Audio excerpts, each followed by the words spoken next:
जयपुर निवासी साथियों, आज दिनांक 20 सितंबर 2020 को हमारे महामानव नारायण गुरु जी का 92वां स्मृति दिन है। वो आज डिजिटल प्लेटफॉर्म के माध्यम से हमारे बामसेफ के राष्ट्रीय अध्यक्ष आर पटेल हमारी समक्ष उनके जीवन संदेश को पेश करेंगे और उनको श्रद्धांजलि अर्पित करेंगे।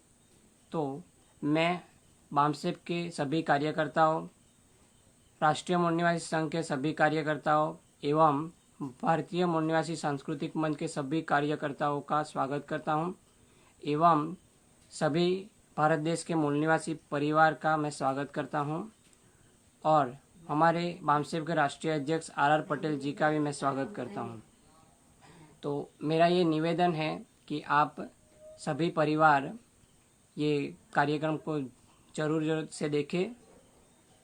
तो मैं अभी आर पटेल राष्ट्रीय अध्यक्ष बामसेफ को निवेदन करता हूं कि आप यहां आए और अपनी बात रखें।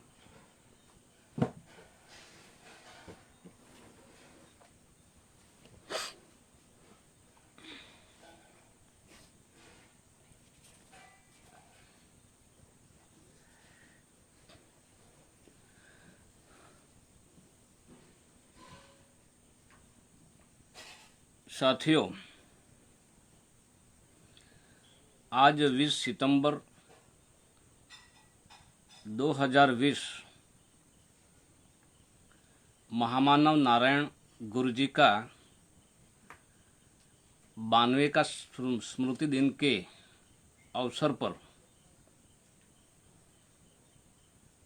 बामसेफ के तमाम कार्यकर्ता, भारतीय मूल निवासी सांस्कृतिक मंच के तमाम कार्यकर्ता एवं राष्ट्रीय मूल निवासी संघ के छोटे बड़े तमाम कार्यकर्ता और मूल निवासी बहुजन भारत परिवार की ओर से मैं महामानव नारायण गुरु को अभिवादन के साथ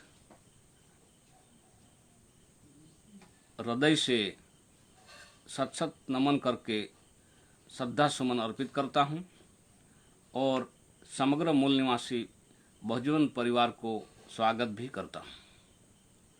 साथियों, नारायण गुरु ने कहा था, बहुत इंपॉर्टेंट बात कही थी, मेरा इस देश के बहिष्कृत लोगों से इतना ही कहना कि वे कष्ट उठाकर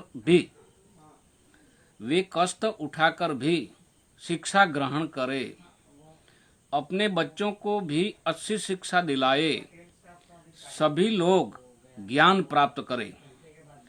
इसी शिक्षा से वे अपने मानवोचित अधिकारों की रक्षा कर सकेंगे, अपने मान सम्मान की रक्षा कर सकेंगे, जीवन के सभी क्षेत्रों में उत्थान कर सकेंगे।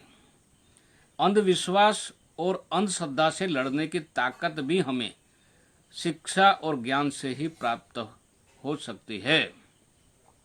ये महामानव नारायण गुरु जी ने अहम संदेश दिया था समाज के लिए, बहुत इम्पोर्टेंट है और आज भी इतना ही प्रासंगिक है। तो नारायण गुरु जी का जन्म 26 अगस्त 1855 में हुआ था और देहांत निर्वाण 20 सितंबर 1928 में हुआ था। साथियों, मूल निवासी बहुजन समाज का उद्धारक नारायण गुरु, इनके आज 20 सितंबर 2020 को 92वें स्मृति दिन के अवसर पर मूल निवासी बहुजन भारत परिवार के ओर से विनम्र और नम्र अभिवादन के साथ मैं श्रद्धा सुमन अर्पित करता हूं। दोबारा 26 अगस्त सन 1855 में उत्तर त्रिवेंद्रम से 12 किलोमीटर दूर केरल राज्य के चंपा झांटी नामक 12 किलोमीटर दूर केरल प्रदेश के चंपा झांति नामक ग्राम में नारायण गुरु का जन्म हुआ था। माता का नाम कट्टी अम्मा एक साधारण सुशील एवं दयालु स्वभाव की महिला थी। पिता का नाम मदन आसन एक अच्छे विद्वान पुरुष माने जाते थे और मदन आसन शिक्षक थे। बचपन में बालक नारायण गुरु को नानू कहकर पुकारा जाता था। बाल्यावस्था में नानू अत्यंत सुंदर और आकर्षक चरित्र से परिपूर्ण था। कुशाग्र बुद्धि उतना ही शरारत भी था। शिशु काल में ही वह कम आयु के बच्चों को अनेक प्रकार की अच्छी अच्छी बातें बताते तथा अक्षर बोध कराते थे। बाल स्वभाव के कारण नानू मंदिरों में चढ़ाए गए प्रसाद को बच्चों में बांटते और स्वयं खा जाते थे। पशु चराने के साथ साथ उन्हें खेतीबाड़ी का काम भी सौंपा गया था। गायों चराते चराते बांसुरी भी बजाते थे जंगलों में। केरल राज्य में फैली सुआ असूत की काली साया इतनी अमानुषिक बन चुकी थी कि ब्राह्मण समुदायों को असूतों की साया से सूत लग जाती थी।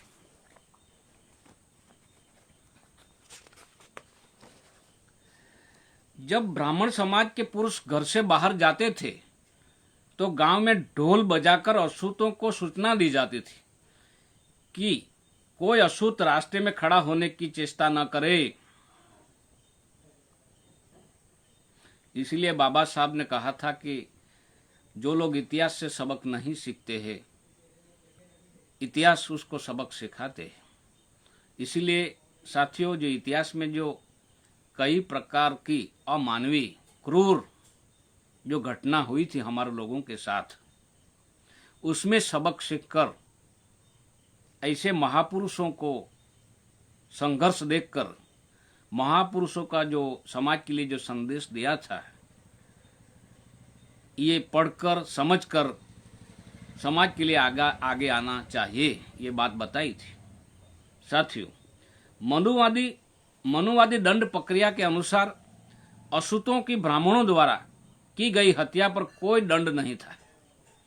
मनुवादी दंड प्रक्रिया के अनुसार असूतों की ब्राह्मणों द्वारा की गई हत्या पर कोई दंड नहीं था, जबकि असूतों के मात्र छोटे से छोटे अपराधों पर असूतों को खंभे से बांधकर गुड़ा द्वार से गर्दन तक डंडा डालकर अमानवीयता का खेल खेला जाता था। दक्षिण भारत के ब्राह्मणों की मान्यता थी कि सदियों से चली आ रही व्यवस्था मानवकृत न होकर भगवान की देन है। दक्षिण भारत के ब्राह्मणों की मान्यता थी कि सदियों से चली आ रही व्यवस्था मानवकृत न होकर भगवान की देन है। केरल में ब्राह्मणों का वर्चस्व था। वे समाज के सर्वोच्च लोग थे। अपने को भूदेव, पृथ्वी का देवता कहते थे और कहीं कहीं आज भी कह रहे हैं। केरल में मध्यम जातियां थी जो शूद्र में गिनी जाती थी। इन्हें ही आज की भाषा में अन्य पिछड़ा वर्ग कहा जाता है। इनके साथ ही त्रवणकोर में इझवा कहा जाता है। कोचिन में चोचा, मालबार में तिया, ये तीनों समूह ताड़ी बनाने के धंधे से जुड़े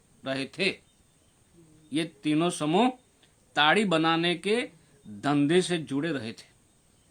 इनके बाद आते थे भूमिपुत्र, यानी माटी की असल संतानें कुरवा, गुजरात में कुंभार कहते हैं, पुलिया, परिया और आदिवासी, ये इस मिट्टी के मूल निवासी थे। लेकिन ब्राह्मणवादी व्यवस्था ने इनके माथे पर अछूत का कलंक चिपका दिया था। इनके माथे पर अछूत का कलंक चिपका दिया था। ये सभी लोग सामाजिक, आर्थिक, राजनीतिक, ये सभी लोग सामाजिक, आर्थिक, राजनीतिक हर दृष्टि से सुविधा विहीन लोग थे। यहाँ के दलितों, पिछड़ों के सांस्कृतिक जीवन या सांस्कृतिक जीवन का अध्ययन करने के बाद निष्कर्ष प्राप्त होता है कि ये लोग बौद्ध संस्कृति के अंतिम अवशेषों के रूप में बचे रह गए हैं। पाली भाषा का ज्ञान इन्हें दूसरों से पृथक कर देता है। पाली भाषा का ज्ञान इन्हें दूसरों से अलग कर देता है। ये श्रमण संस्कृति के वाहक है, अनार्यों, असुरों के वंशज है। सिंधु घाटी की सभ्यता के वारिस यही है।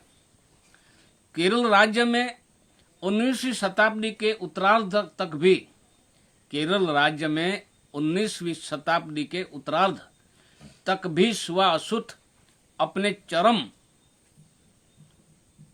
सीमा पर थी। मध्यम और निम्न माध्यम जातियों, मध्यम और निम्न मध्यम जातियों में भी ब्राह्मणवादी सामाजिक व्यवस्था एक दूसरे को नीचा ऊंचा बनाते थे। इस तरीके से मूल निवासी समाज मानसिक गुलाम बना था। ब्राह्मण सवर्ण नायर जाति परछाई से बचने के लिए 32 फुट की दूरी बनाकर रखता था। साथियों, ब्राह्मण सवर्ण नायर जाति परछाई से, छाया से बचने के लिए 32 फुट की दूरी बनाकर रखता था। कुल मिलाकर ब्राह्मण नायर से 32 फुट, नायर इजवा से 64 फुट तथा इजवा अपने नीचे आने वाले प्रजा आदि जातियों से 100 फुट की दूरी बनाकर रखते थे। यही नहीं, इतनी अधिक दूरी से भी बात करते समय एक हाथ से अपना मुंह ढकना होता था। साथियों, छुआछूत की वजह से समाज के एक बड़े हिस्से को सार्वजनिक स्थलों, स्कूलों, कुओं, तालाबों, मंदिरों, बाजारों में नहीं जाने दिया जाता था। इनके ऊपर तरह तरह के प्रतिबंध लड़े थे। इनके ऊपर तरह तरह के प्रतिबंध लादे गए थे। ब्राह्मणों की सामाजिक असमानता की व्यवस्था की वजह से, ब्राह्मणों की सामाजिक असमानता की व्यवस्था की वजह से अच्छा खाना नहीं खा सकते थे, अच्छे मकान नहीं बना सकते थे, अच्छे कपड़े नहीं पहन सकते थे, अच्छे मकान नहीं बना सकते थे, अच्छे नाम नहीं रख सकते थे। साथियों, हमारे समाज को नाम रखने का अधिकार नहीं था, अच्छा मकान बनाने का अधिकार नहीं था, शिक्षा लेने का अधिकार नहीं था, कपड़ा पहनने का अधिकार नहीं था, रास्ते पर चलने का अधिकार नहीं था। सब कुछ छीन लिया था। मैं तो ये कहता हूं, गुजरात में जो हमारा वलसाड डिस्ट्रिक्ट में एक रजवाड़ा था, एक आदिवासी एरिया में, धर्मपुर रजवाड़ा था, वो 1950 तक चला था। 1950 तक चला था। मेरी मदर अभी भी जिंदा है, 95 ईयर्स ओल्ड, 95 वर्ष साल है अभी। वो खुद जाती थी, खुद साक्षी है। 1950 के बाद ये थोड़ा खत्म हो गया था। वैसा केरल में चल रहा था। ये केरल की बात मैंने पढ़कर समझकर मेरे को याद आया कि मेरी माँ भी उसमें इस समस्या में दुखी थी और आज भी जिंदा है। कई लोग कहते हैं कि वो तो शेड्यूल कास्ट अछूतों का ही साथ ऐसा व्यवहार था, लेकिन आदिवासी लोगों को भी नया कपड़ा पहनने का अधिकार नहीं था। 1950 की पहले की बात है। बेगार प्रथा, काम करो फल की आशा मत करना, बेगार प्रथा, काम करवाते थे, उसके बदले में कोई पैसा नहीं मिलता था। नाम रखने का अधिकार नहीं था। हमारे लोगों में भंजा, भिखारी, भिखा, भिखी, लंगड़ा, ये नाम था, जैसा केरल में आज अभी मैं बता रहा हूं। इसलिए ये बात सुनकर हमको बाल खड़े हो जाते हैं। और जिसके शरीर में, जिसके दिमाग में अगर जो स्वाभिमान का जो जमीर हो, तो ये संविधान धीरे धीरे निष्प्रभावी कर रहे हैं।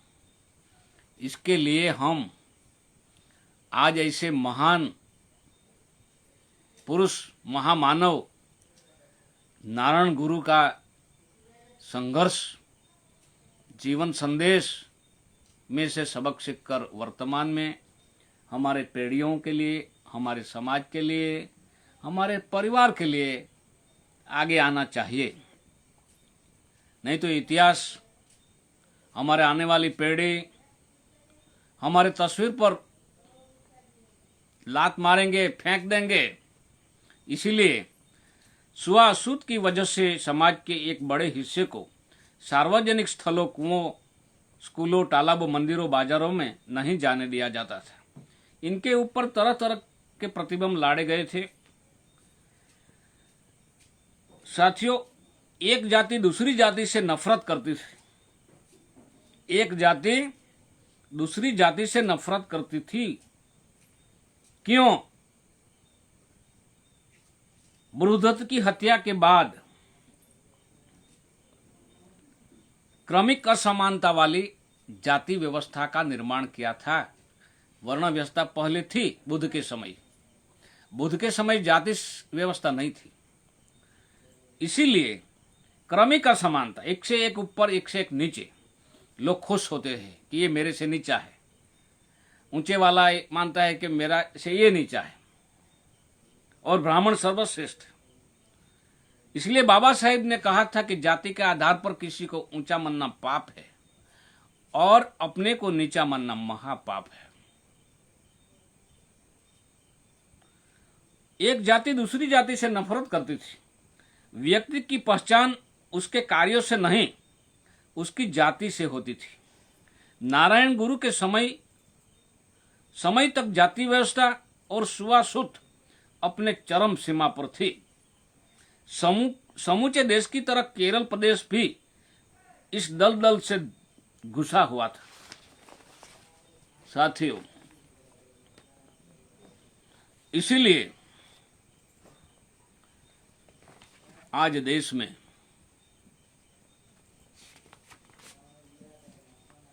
जो चल रहा है, इसीलिए हमारा नारायण गुरु का जो जीवन संघर्ष है, वो जीवन संघर्ष कैसा, किस तरीके से हुआ था, ये हम बताने का संक्षिप्त में प्रयास कर रहे हैं। जो स्थानीय महिलाओं पर बड़े ही बर्बर एवं अमानवीय प्रतिबंध थे। नायर महिलाओं सहित सभी महिलाएं ब्राह्मण या राजा के सामने अपनी छाती को ढक नहीं सकती थी। बहुत अहम और गंभीर और दुख की बात है कि महिलाओं सहित सभी महिलाएं ब्राह्मण या राजा के सामने अपनी छाती को ढक नहीं सकती थी। वैसा हमारे उधर बलसाड़ रजवाड़े में भी था। इतिहासकार डॉक्टर रविंद्रन के अनुसार महिलाओं को अपने स्थानों पर भी कर देना पड़ता था। टैक्स स्थानों पर भी कर देना पड़ता था। उन्होंने एक बड़ी ही दर्दनाक घटना का जिक्र भी किया है। चेरतला की एक इजवा महिला के साथ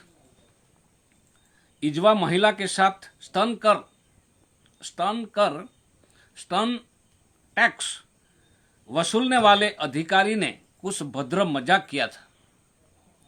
वह स्वाभिमानी महिला उसे सहन न कर सकी। उसने अपना स्तन ही काटकर उसे दे दिया था।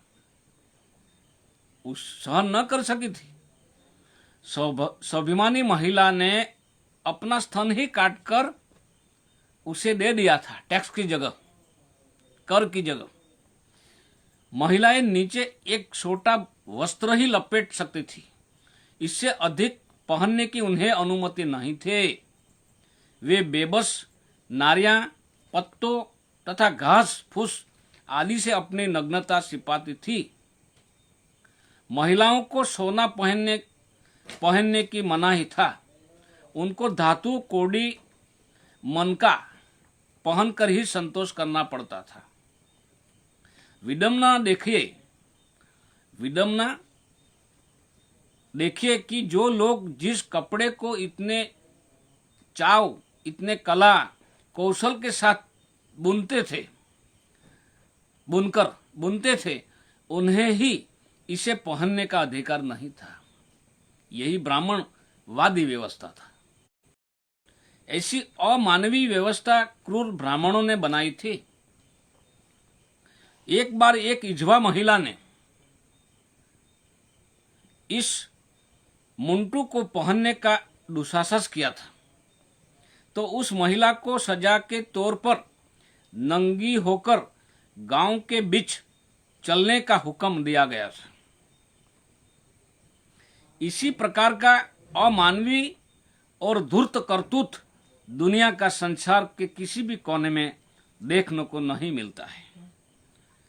ऐसा अमानवीय और धूर्त क्रूर करतूत दुनिया का संसार में किसी भी कोने में कहीं पर भी देखने को नहीं मिलता है।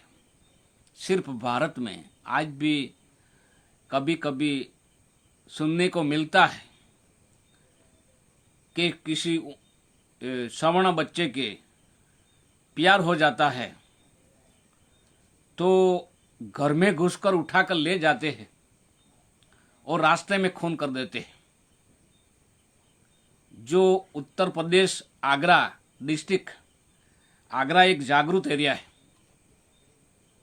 बाबा साहेब ने भी मार्च 1956 में कहा था कि मुझे पढ़े लिखे ने धोखा दिया था। अभी अभी करीबन 1 महीना हुआ,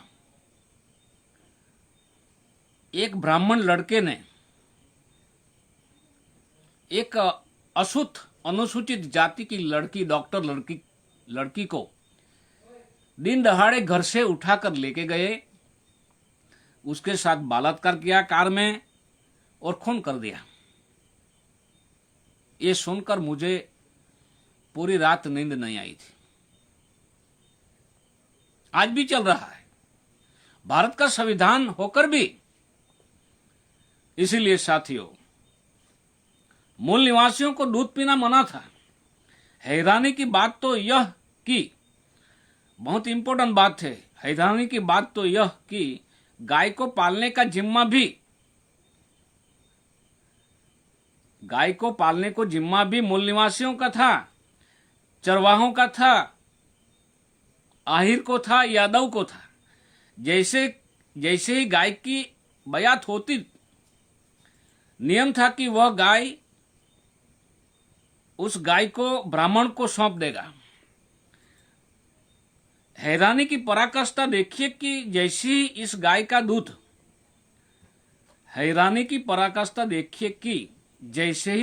का दूध सूख जाता था तो ब्राह्मण पुनः उसी पालक के पास सूचना भेज देता था।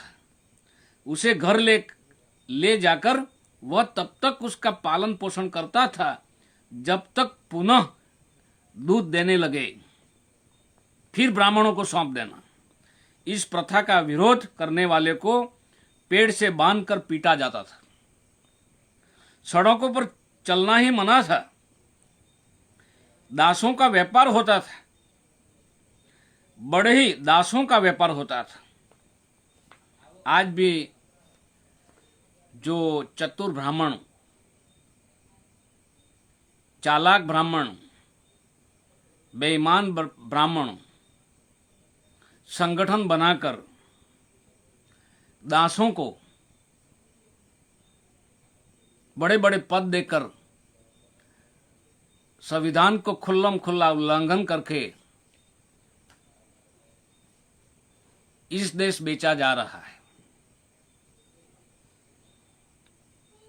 इसको कोई इनकार नहीं कर सकता है। सत्य को बड़े ही अमानवीय तरीके से पशुओं की तरह हमारे लोगों को खरीदा बेचा जाता था।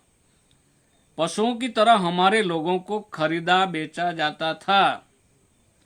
मां बाप से छीनकर संतानों को बेच दिया जाता था। घोड़े गधों से आदमी सस्ते थे, घोड़े गधों से भी, तथा महिलाओं की कीमत भेड़ बकरियों से भी कम थी। दासों का यह व्यापार 19वीं शताब्दी से अंत तक चलता रहा था। दासों का यह व्यापार 19वीं शताब्दी के अंत तक चलता रहा था। मैं इसलिए बात बता रहा हूं। ऐसी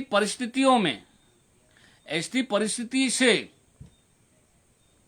हमारा महामानव नारायण गुरु गुजरे थे, और ऐसे जालिमों के सामने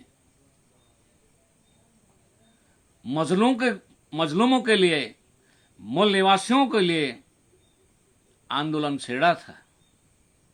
इसलिए मैं उसमें से सबक सीखकर वर्तमान में जो हमारे समाज, हमारे मूल निवासी समाज, हमारे पढ़े लिखे बच्चे, हमारे सारे कर्मचारी गुलाम बनने का आरंभ हो रहा है, गुलाम बनने का आरंभ हो रहा है।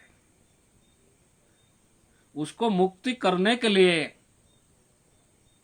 हमें नारायण गुरु को स्मृति दिन के मौके पर उसका जीवन संघर्ष, उसका सामाजिक जीवन संदेश आपके सामने रखते हैं। ये कोई मजाक की बात नहीं है। हालांकि ब्रिटिश लोगों ने गुलामों को बेचने के विरुद्ध एक घोषणा 1792 में निकाली थी। हालांकि ब्रिटिश लोगों ने, अंग्रेज लोगों ने गुलामों को बेचने के विरुद्ध एक घोषणा 1792 में निकाली थी। बाद में इस प्रकार का व्यापार अत्यंत गोपनीय, सीक्रेट रखा जाता था, क्योंकि 1862 में 1862 में लागू हुए इंडियन पिनल कोड से ब्राह्मणवादी डरते थे। बच्चों के सामने ही इनके माँ बाप को बेच दिया जाता था। बच्चों के सामने ही उनके माँ बाप को बेच दिया जाता था। बेबस निराधार बच्चों को वहीं रोते बिलखते छोड़ दिया जाता था। ऐसा क्रूर, मानव विरोधी ब्राह्मण दुनिया में मैं कहीं पर भी देखा नहीं। और आज हमारे भोले भाले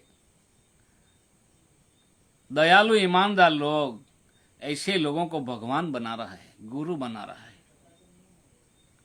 उसके साथ चापलूसी करके समाज के साथ गद्दारी कर रहे हैं। इसीलिए अगर आपको परिवार को बचाना है, चिंता है, थोड़ी सी भी दया और स्वाभिमान बचा हुआ है, तो ये चापलूसी बंद करो। ये जो जालिमों के जो वारसदार है इस देश में, ये वारसदार फिर से हर तरह का प्रोपोगंडा करके, षड्यंत्र करके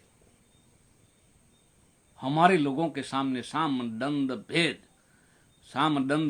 भेद का उपयोग करके दोबारा गुलाम बनाने के लिए हर प्रकार का चेड़ा कर रहे हैं। इसीलिए बच्चों के सामने ही इनके माँ बाप को बेच दिया जाता था। बेबस बच्चों को वहीं रोते बिलखते छोड़ दिया जाता था। इसी तरह माँ बाप से इनकी संतानों को छीनकर बेच दिया जाता था। ये भारतीय संस्कृति काले अध्याय है। ये भारतीय संस्कृति के काले अध्याय है, जिनको पढ़कर हमारा सिर शर्म से झुक जाता है। साथियों, जब मौर्य वंश के अंतिम सम्राट बाल सम्राट बृहद्रथ की हत्या पुष्यमित्र शुंग ने की थी, तब से ये चोर बदमाशों ने कभी देश पर राज किया ही नहीं था। ये दूसरों को बुलाकर, दूसरे के पीठ के पीछे रहकर देश को खंडित, बर्बाद, तबाह और बर्बाद करते रहे, आज भी कर रहे। दासों के व्यापार के संकेत, गुलामों के व्यापार के संकेत, दासों के व्यापार के संकेत मनुस्मृति में भी उपलब्ध है। मनुस्मृति जैसे जो संविधान जलाया गया था 9 अगस्त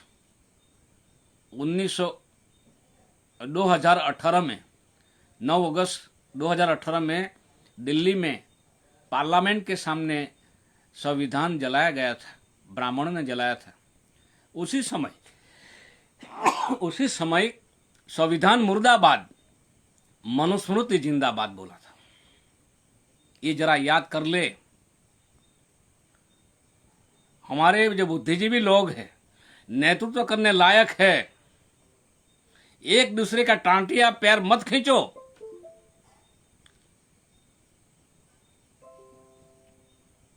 एक हो जाओ, नेक हो जाओ। साथियों, संविधान जलाया था, संविधान मुर्दाबाद, रिप्रेजेंटेशन, आरक्षण मुर्दाबाद, जिसने संविधान बहुत मुश्किल से दुनिया का सबसे बड़ा, सर्वश्रेष्ठ, सबसे बड़ा और सर्वश्रेष्ठ जो संविधान बनाया था, उस संविधान बनाने वाला डॉक्टर आंबेडकर मुर्दाबाद बोला था, आरक्षण मुर्दाबाद बोला था, संविधान मुर्दाबाद बोले थे, और मनुस्मृति जिंदाबाद। और हमारे जो 95% जनसंख्या इस देश में है, और ऐसे लोगों को माफ कर दिया जाता है, सरकार माफ कर देती है। ऐसे सरकार को क्या तुम सपोर्ट करेंगे? इसीलिए साथियों, दासों के व्यापार के संकेत मनुस्मृति में भी उपलब्ध है। ब्राह्मणों को वर्चस्व से पहले वहां इजवा और नायर एक ही स्तर, इसके ब्राह्मणों को वर्चस्व से पहले वहां इजवा और नायर एक ही लेवल के लोग थे, एक ही स्तर के लोग थे। लेकिन नमूद्री ब्राह्मणों के केरल आने पर नायर उनके निकट आए। लेकिन नमूद्री ब्राह्मणों के केरल आने पर नायर उनके निकट आए तथा उनका सामाजिक स्तर ऊंचा हो गया। जैसा आज हमारे लोग कोई शिक्षक बन गए, कोई प्रोफेसर बन गए, कोई डॉक्टर बन गया, तो अपने आप अपनी जाति से ऊंचा मानने लगे और ब्राह्मणों के साथ चापलूसी करने लगे। जैसा ब्राह्मण कहते हैं वैसा करते हैं। वैसा यहां इतिहास में हुआ है कि नायर और इजवा एक ही लेवल के लोग थे, लेकिन नमूद्री ब्राह्मणों के केरल आने पर नायर उनके निकट आए तथा उनका सामाजिक स्तर ऊंचा हो गया। जैसा अभी बिहार, उत्तर प्रदेश में अदर बैकवर्ड क्लास को विभाजन करने के लिए ओबीसी में एमबीसी ला रहे, आने वाले समय में ये जो चतुर बेईमान लोग संघर्ष करवाएंगे। तो साथियों, ऊंचा हो गए और इजवान निम्न स्तर को प्राप्त हो गए। इसकी वजह से यह थी कि नायरों ने हिंदू धर्म को आसानी से अंगीकार कर लिया और इजवा लोग क्योंकि मूल रूप में बहुत थे।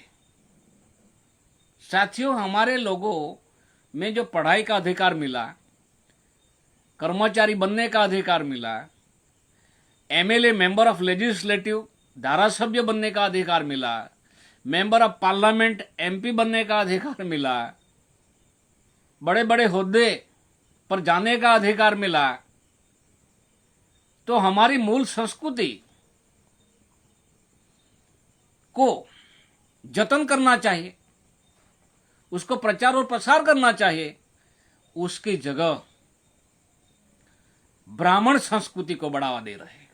यही तो पतन का मूल कारण है। इसीलिए साथियों, हमें भारतीय मूल निवासी संस्कृति मंच, भारतीय मूल निवासी सांस्कृतिक मंच का गठन किया है। जीवन के हर क्षेत्र में, जीवन के सभी क्षेत्र में हमारी ही संस्कृति होगी, हमारा ही संस्कृति का लीडर होगा, यही विधि विधान कराएगा।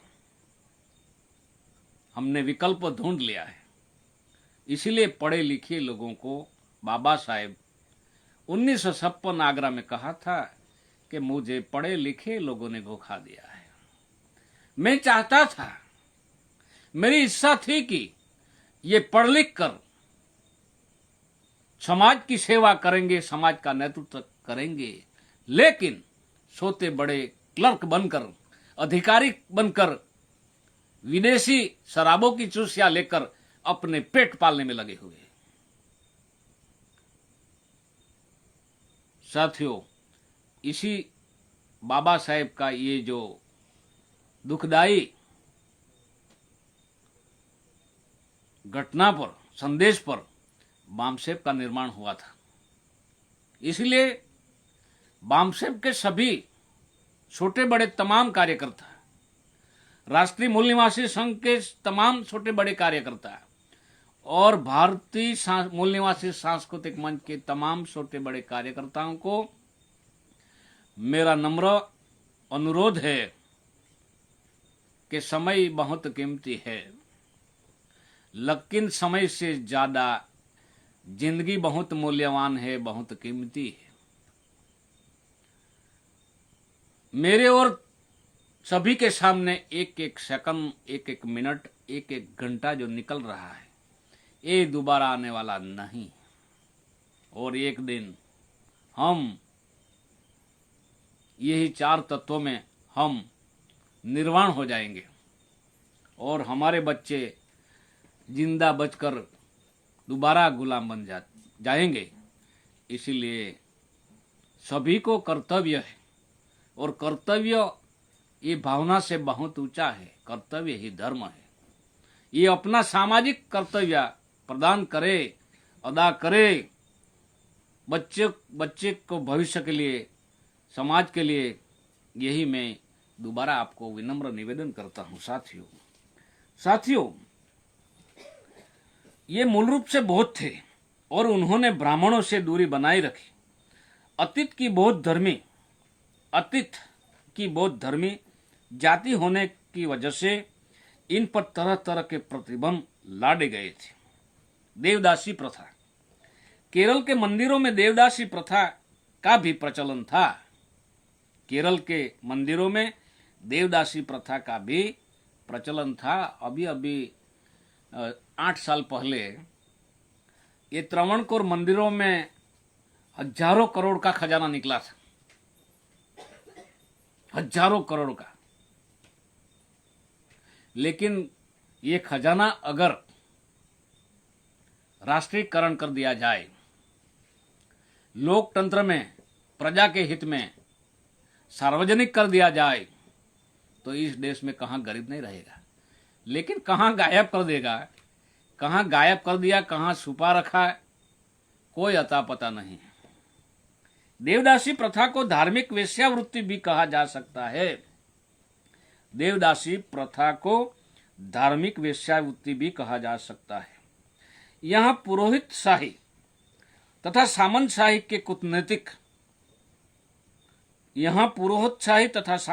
के कूटनीतिक गठजोड़ का बड़ा ही देहया अध्याय था। पुरोहितों और सामंतों ने मिलकर धर्म की आड़ में आस्थाओं के नाम पर एक ऐसा चक्रव्यूह रचा था कि अंधविश्वासों में जकड़ी गरीब, अशिक्षित एवं धर्मशीष अछूत पिछड़ी जातियां इसके चुगल में सदियों तक फंसी रही और अपनी मासूम नैनीहाल बच्चों को धर्म के नाम पर मंदिरों को दान में देती रही। जवान होने पर वही देवदासियां पुरोहितों की हवस की शिकार बनती थी। वैसे यह धिनोनी प्रथा पूरे देश में प्रचलित रही है, लेकिन दक्षिण भारत तो जैसे धार्मिक वेश्यावृत्ति का गढ़ ही था। साथियों, ब्राह्मणों ने समाज में रोंगटे खड़े कर देने वाला सामाजिक व्याभिचार फैला रखा था। ये पिछड़े तबके की औरतों को रखेल बनाकर रखते थे। हैरानी की बात तो यह है कि वे इन रखोलों से स्वयं द्वारा पैदा किए बच्चों से छुआछूत बरतते थे। हैरानी की बात तो यह है कि वे इन रखातों से स्वयं द्वारा पैदा किए बच्चों से, ब्राह्मणों द्वारा पैदा किए बच्चों से भी ये ब्राह्मण लोग छुआछूत करते थे। खुद बच्चा पैदा करने वाले बच्चों के साथ भी ये अनटचेबल निजता का व्यवहार करते थे। एक समय वह भी था जब प्रत्येक तबकों को अपनी नवविवाहिता को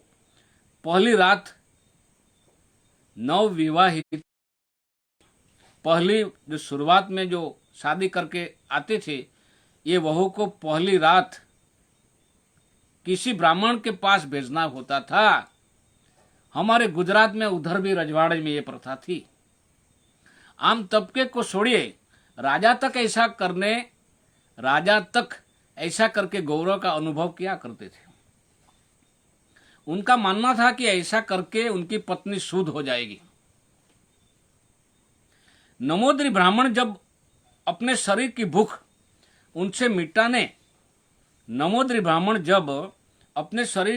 उनसे मिटाते तब तो उनसे अशुद्ध नहीं होते थे, लेकिन उनसे उत्पन्न अपनी ही संतानों को छूते तक नहीं थे।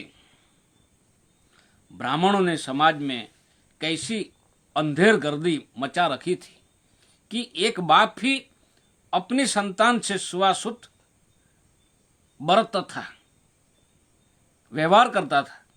नमोद्री ब्राह्मण अपने अवैध रिश्तों के लिए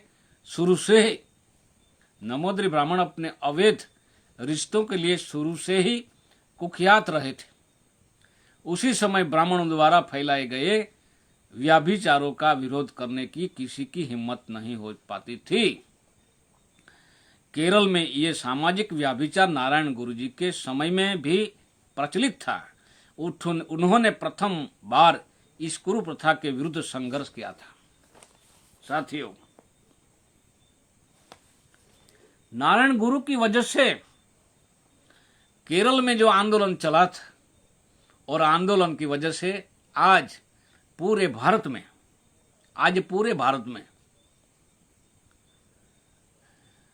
केरल में शिक्षा का लेवल सबसे ऊंचा है। शिक्षा का लेवल सबसे ऊंचा है। ये नारायण गुरु की देन है। नारायण गुरु जी को अमेरिका में मार्टिन लूथर किंग हुआ था। अमेरिका में जो मूल निवासी मार्टिन लूथर किंग ने आंदोलन चलाया था अमेरिका में, इसीलिए आज अमेरिका का मूल निवासी आजाद है। और मार्टिन किंग लूथर की वजह से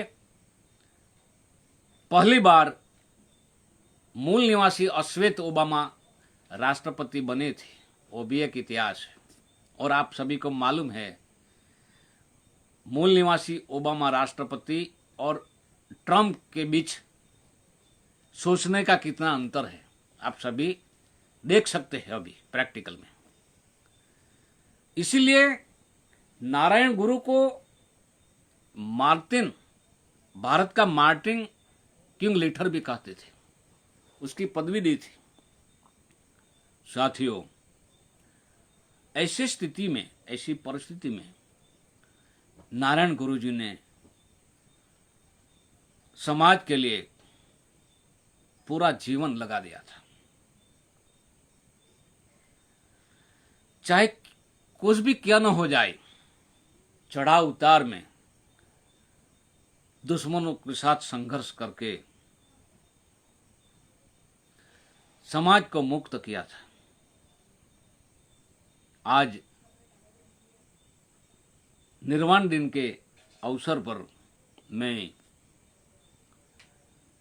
उसका जो जीवन संघर्ष आपके सामने रखा था, महिलाओं के साथ, बच्चों के साथ, हमारे शूद्रों, अति शूद्रों के साथ, अछूतों के साथ, ओबीसी जो आज के ओबीसी कहते हैं, शूद्रों के साथ किस प्रकार का व्यवहार किया था, आप सुनते ही आपका खून खोल जाता है। उसकी संतान आज हमारे घर के अंदर आ गई है, विधि विधान कराते हैं। उसकी संतान हमारे गुरु बन गए हैं, साधु बन गए हैं, धर्म सिखाते हैं। सत्ता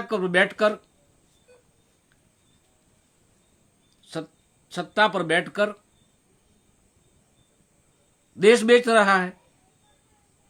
दिन ब दिन देश बेचने का काम कर रहा है, जातियों को बढ़ावा दे रहा है। एक जाति दूसरी जाति को विरुद्ध में उकसाते रहते हैं, लड़वाते रहते हैं, मरवाते रहते हैं। कभी मुस्लिम तो कभी सिख तो कभी आदिवासियों, नक्सलवादी के नाम पर।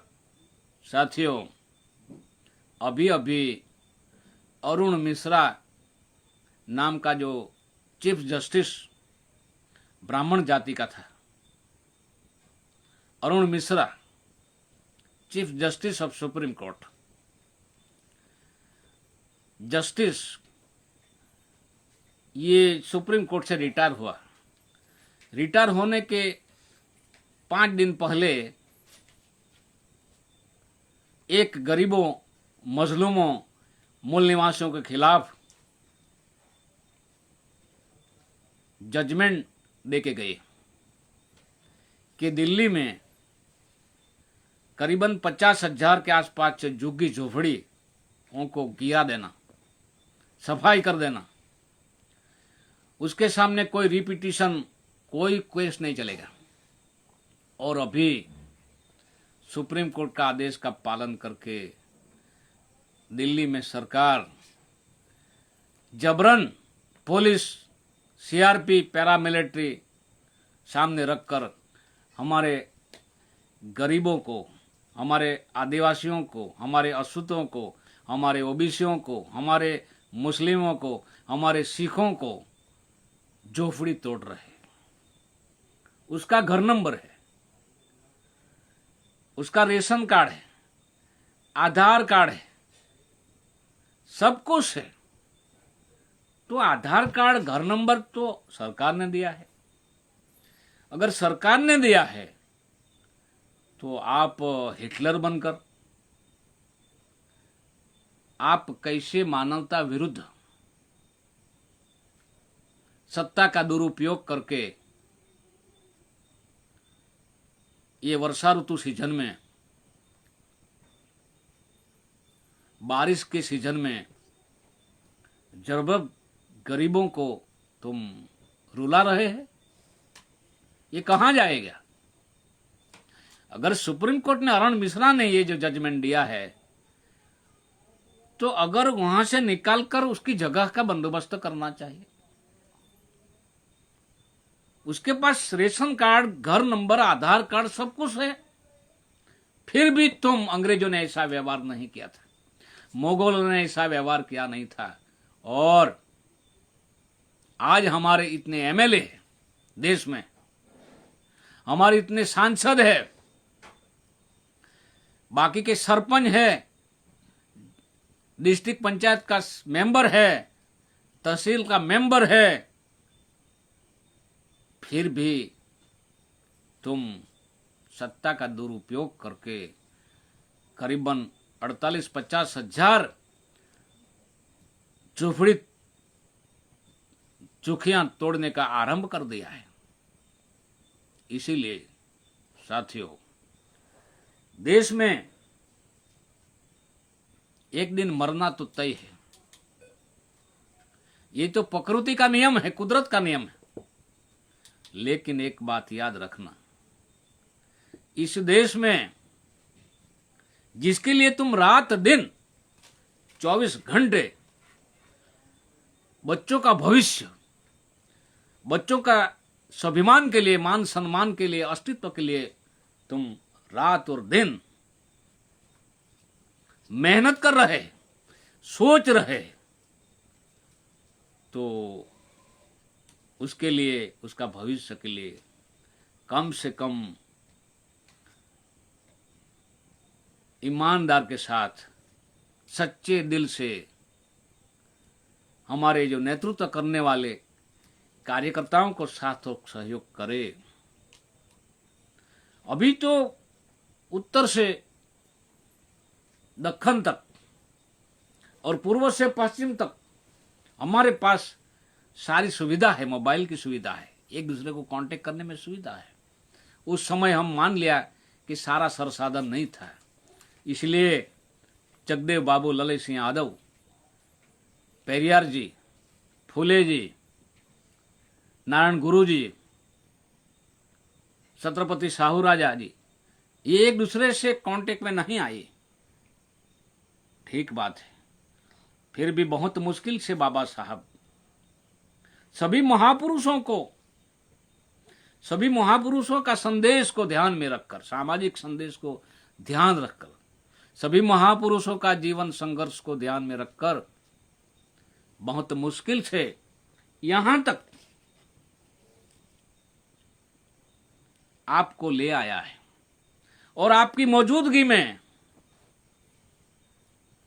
ये जालिम लोग, दुनिया में जालिम होंगे, लेकिन इस प्रकार से, इस तरीके से जालिम दुनिया में कहीं पर भी नहीं। सिर्फ और सिर्फ भारत में है। कहीं भगवान बन बैठे हैं, कहीं गुरु बन बैठे हैं। मैं आपको कहा, नाम रखने का अधिकार नहीं, कपड़ा पहनने का अधिकार नहीं, घर बनाने का अधिकार नहीं, झोपड़ी में रहना था, रोड पर चलने का अधिकार नहीं, महिलाओं के साथ दुर्व्यवहार, ऐसा दुर्व्यवहार दुनिया में कोई देश में नहीं मिलेगा। इतिहास में पढ़ो। इसीलिए मैं आपको एक बात, इंपॉर्टेंट बात बताकर यहां बात समाप्त करना चाहता हूं। साथियों, बाल गंगाधर तिलक क्या कहा करते थे? स्वराज्य जन्म सिद्ध, मेरा स्वराज्य जन्म सिद्ध अधिकार है और मैं लेकर ही रहूंगा। बाल गंगाधर तिलक ने अपने द्वारा लिखित सन 1895 के संविधान में और उनके पत्रिका केसरी मराठा के लेख में लिखा है कि शूद्र वर्ण, आज का पिछड़ा वर्ग को और अतिशूद्रों को भारत की नागरिकता नहीं दी जा सकती। कब लिखा? 1895 की बात कर रहा हूं सन। बाल गंगाधर तिलक क्या लिखा है? पत्रिका केसरी मराठा के लेख में लिखा है कि पिछड़ा वर्ग को, शूद्र वर्णों को और अतिशूद्रों को भारत की नागरिकता नहीं दी जा सकती। क्यों नहीं दी जा सकती? वो भी लिखा था, क्योंकि वर्ण व्यवस्था, वर्णाश्रम धर्म के अनुसार शूद्र वर्ण का एकमात्र कर्तव्य उच्च तीनों वर्ण ब्राह्मण, क्षत्रिय, वैश्य की सेवा करना है। और धर्मशास्त्र के अनुसार किसी भी अधिकारों को धारण करने का अधिकार नहीं है। बाल गंगाधर तिलक जब छत्रपति साहू राजा ने भास्कर राव जाधव और डॉक्टर बाबा साहेब आम्बेडकर ने नागरिकता और भागीदारी की मांग की थी, तो लोकमान्य तिलक बाल गंगाधर, लोकमान्य तो था ही नहीं, वो तो बना दिया है डुप्लीकेट। बाल गंगाधर तिलक ने पंढरपुर में छत्रपति साहू राजा संस्थान के बाउंड्री के बाहर अठनई गांव में जाहिर सभा में कहा था कि क्या तेली माली और कुंभटों को पार्लियामेंट में जाकर हल चलाना है। कुंभटो એટલે गुजरात में कणबाओ થાય છે होता है। कुंभटो जो उत्तर प्रदेश बिहार में कुर्मी पटेल जैसा कहते हैं ना, यही लोग सरदार पटेल को भी गाली दी कि तेली माली, तेल निकालने वाले, जो तेल निकालने वाले को अभी बैठाया है, प्राइम मिनिस्टर बनाया है, उसके हाथ से सब कुछ करवा रहे हैं और लोग गालियां देते रहे मोदी को, लेकिन पर्दे के पीछे कुछ और है। तो साथियों, गांधी जी ने क्या कहा? गांधी जी ने अपनी पुस्तक भारत का वर्णाश्रम धर्म, बहुत इंपॉर्टेंट बात बता रहा हूं, अपनी पुस्तक भारत का वर्णाश्रम धर्म और जाति व्यवस्था, ये पुस्तक गांधी जी की, इसने लिखा है। क्या अंदर लिखा है? सन 1925 में साफ साफ लिख कर रखा है कि शूद्र वर्ण और अति शूद्रों को भारत की नागरिकता की मांग भी नहीं करनी चाहिए, क्योंकि इससे वर्णाश्रम धर्म नष्ट हो जाएगा। गांधी जी ने क्या लिखा 1925 में अपनी पुस्तक भारत का वर्णाश्रम धर्म और जाति व्यवस्था? सन 1925 में साफ साफ लिख कर रखा है कि शूद्र वर्ण और अतिशूद्र को भारत की नागरिकता की मांग भी नहीं करनी चाहिए। देने की बात तो दूर है, क्योंकि इससे वर्णाश्रम धर्म नष्ट हो जाता है।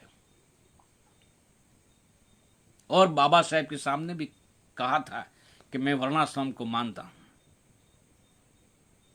यह गांधी का टकराव रामास्वामी पेरियर के सामने हुआ था, मैं थोड़ा सा बताया था।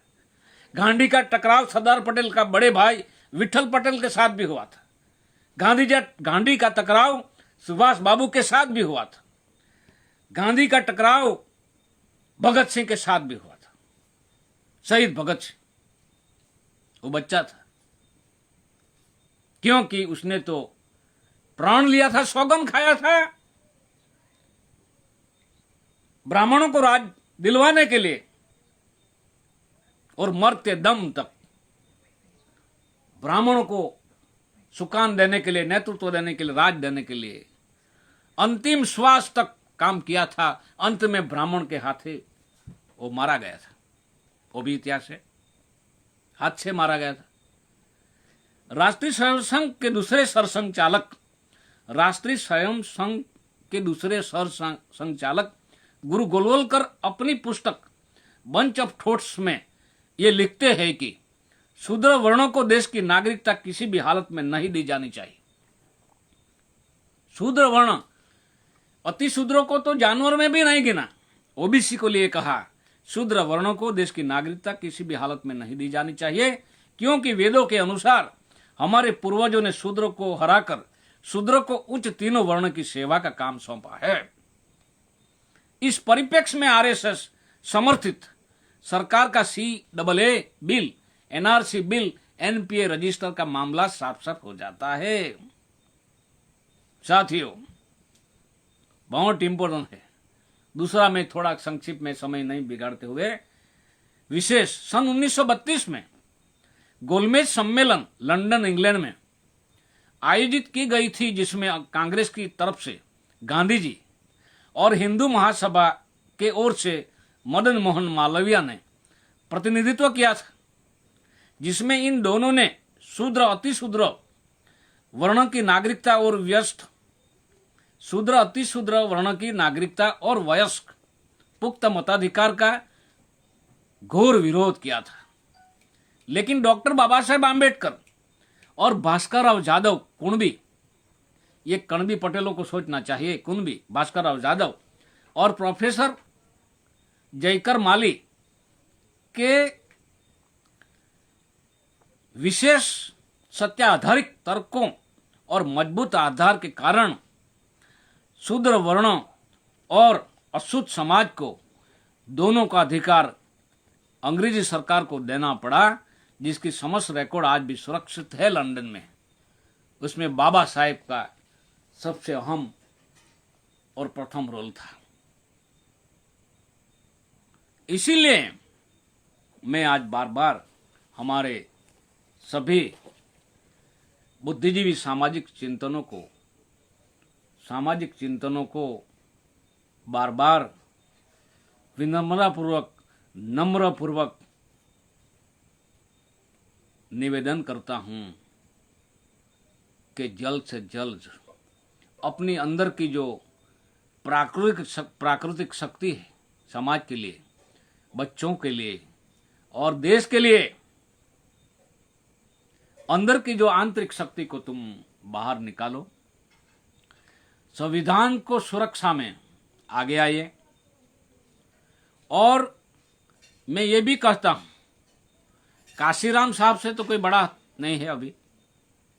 काशीराम साहब जब लालू साहब को मिलने के लिए गए थे जेल में, और दूसरे दिन अटल बिहारी को जेल में से छोड़ना पड़ा था। तो काशीराम से भी थोड़ा सीखो, काशीराम साहब से भी थोड़ा सीखना चाहिए कि हमारे अधिकारों की बात करने वाले, जो रेल घाटे में जा रही थी, उसको मुनाफा करके दिखाया। विदेशों के लोग ट्रेनिंग के लिए लालू के पास आए थे, लालू प्रसाद जी के पास, और अभी गलत तरीके से जेल में डाल रखा है। उसको कम से कम मिलने का तो आप प्रयास करना चाहिए। काशीराम साहब से बहुत कुछ सीखना चाहिए। इसीलिए मैं आज हमारा पूजनीय माननीय नारायण गुरुजी को अभिवादन के साथ, हृदय के साथ सत नमन करके, उसको सच्चे दिल से, हृदय से श्रद्धांजलि अर्पित करते हुए मैं हमारे समग्र मूल निवासी बहुजन भारत परिवार को लास्ट में, अंतिम में विनती करके आप रियल समाज के लिए आगे आएंगे। बाबा साहेब ने भी कहा था कि गद्दार राजा और सूती ही प्रजा देश के लिए घातक है। हम तो महान पूर्वजों के संतान हैं, जो दुनिया को ज्ञान दिया है, दुनिया को लोकतंत्र दिया है, दुनिया को विज्ञान दिया है। ऐसे पूर्वजों की संतान है। और करीबन 2000 की 1500 साल की जो वर्णावस्था को ध्वस्त करके आपको लोकतंत्र दिया है, और लोकतंत्र में हमारा बालक का अस्तित्व, भविष्य, स्वाभिमान, सम्मान बचाने के लिए आप समझदार लोग आगे आएंगे।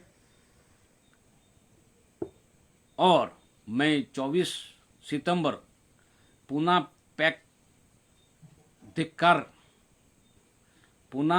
पैक करार धिक्कार के बारे में दोबारा फेसबुक पर आऊँगा। आप उसी दिन भी, कई लोगों का ऑब्जेक्शन होता रहता है कि बाबा साहेब ने अछूतों के लिए बात की है, किसी के लिए नहीं की थी, ऐसा वैसा। तो उस दिन मैं थोड़ा बहुत गहराई में, संक्षेप में बताऊंगा। तो दोबारा मैं आपको सभी को अभिवादन करके, रिस्पेक्ट, सम्मान करके मेरी बात समाप्त करता हूँ। जय मूल निवासी, जय संविधान, जय भारत।